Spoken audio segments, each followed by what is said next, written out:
Vážení spoluobčania, poslucháči. Mandát, nemandát. Keď nevieš poriadne hovoriť, tak už buď ticho. No presne, chápeš? Keď ideš robiť robotu, tak nemôžeš povedať, že ja to mám v hlave. Veru tak. Keď piesen spievaš, musí by ju počuť. Presne. Keď ideš na zápas, tak sa tiež pripravíš. No. Ale musí to byť systém. Musí to mať myšlienku, musí to mať strih a musí to mať pointu. No a pokiaľ máte dobrú myšlienku, ale zlý obraz, tak si to nikto nevypočuje. A zvuk? Zvuk je základ.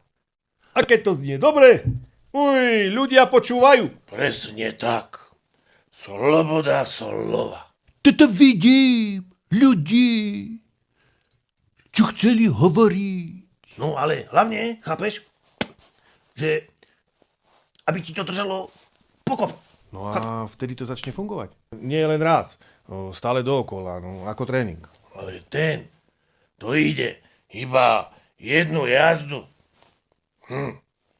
To nikam nedojde. Ja vidím komunitu.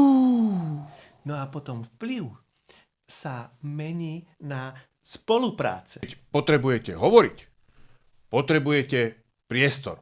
Presne. A poriadny. Pripravený. Premyslený. Viditeľný. Na novej ceste. Tam má budúcnosť. A hlavne, a to drží.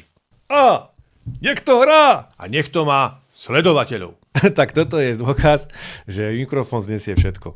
Keď je trošku viacej kreativity, máš sám seba, svoju značku, máš nejaký produkt a chcel by si zvýšiť príjmy a dosahy, si vítaný.